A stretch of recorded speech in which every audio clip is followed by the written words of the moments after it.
ñu ngi ak Pape Assane Seck di taskatu xibaar nekkit agent conseil Pape ginnaaw bi ñu la nuyoo discours président Macky Sall ñoo ko déggandoo li mu wax am na lu la ci bett wala jàpp nga ni fa mu daan jaar la jaar lan moo ci yees boo ñuy wax discours bi ci fond beeg ci forme bi ana lan moo ci sa njàngat ginnaaw loolu it bëgg nañu nga wax ñu bu ñu waxee 4 avril indépendance la ñuy wax yow ci lan nga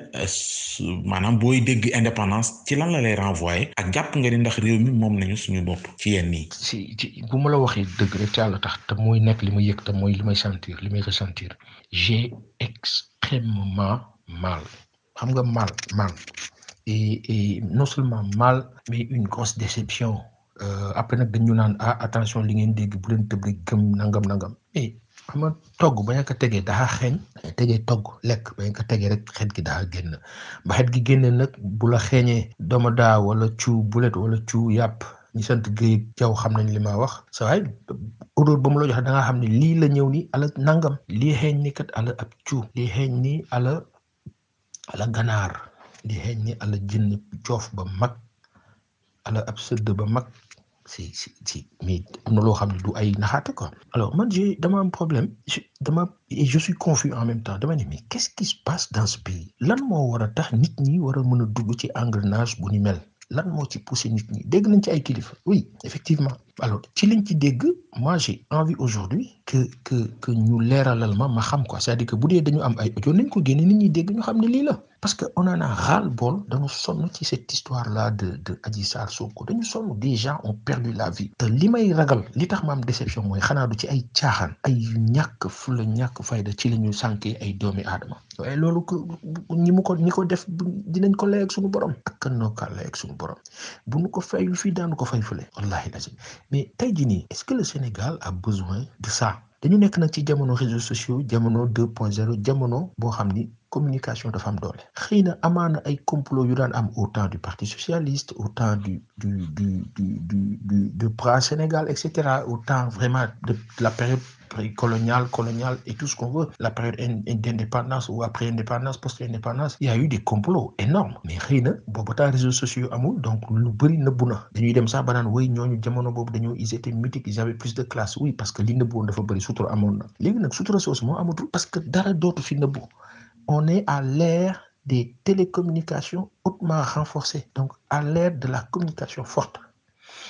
ku ko comprendre nag mu ngi noonu ko comprendre aussi mooy loolu mais tey jii nii am naa kersa lool dans cette histoire là donc au vu de li ma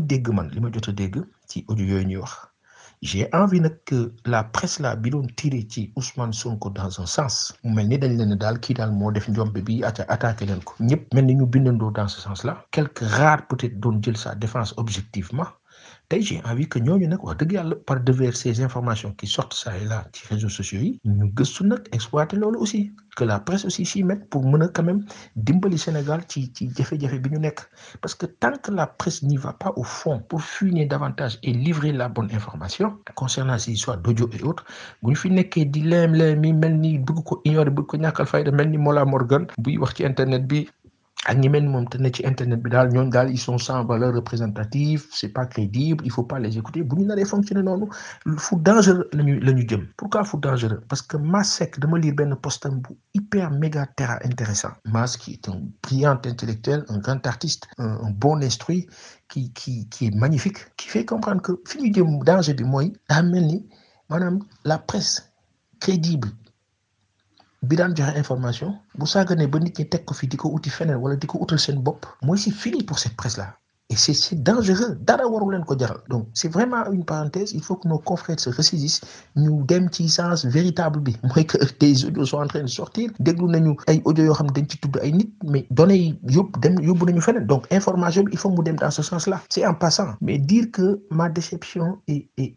immense et inouïe et j'ai pas les mots donc dama am kersa dama am gàcce et di ñaan yàlla mu leeral nag ñu xam dëgg bi fan la féete te damay ñaan sama borom mu àtte dëgg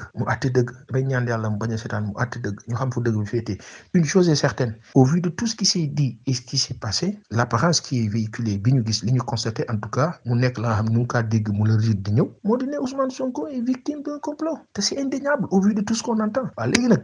dama xamul nag nan la nguur gi war a taxawee mais li wóor ba wóor li wóor bu wóor yoonu jàmm sorewu ginnaaw mbir mi nii la tëddee jël leen Adji Sarr yóbbu ko ci ay mbokkam bu ngeen ko mënee dimbali mu génn dëkk bi dem nekk ci jàmmam nekk ci beneen anam bu ngeen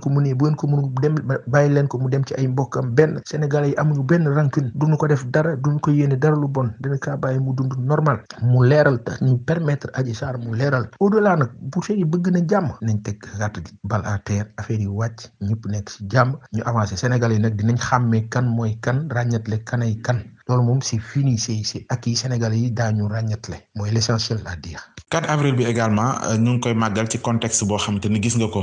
audio yi moom mu ngi takkarnaase ba tey ci dossier Ousmane Sonko Adji Sarr mi ñuy xaar moom Ousmane Sonko audition am jàkkaarloog juge bi ci semaine bii nga xamante ni jàpp nañ du ci génn loolu yëpp ak fiñ ci toll noo jàngatee phénomène audio yeeg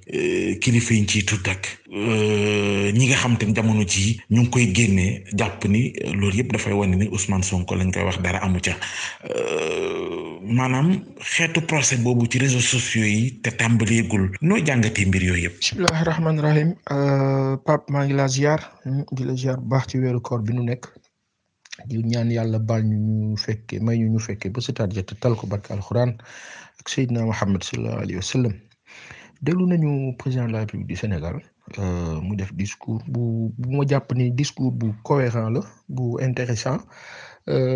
sur 14 minutes su ma jumul 14:50 des choses comme ça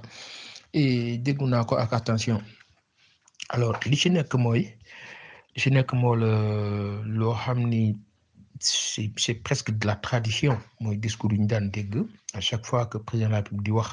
ci à la veille d'événements comme ça festif discours bi mooy dafay mel ni bilan donc day mel ni daal jot naa def dinaa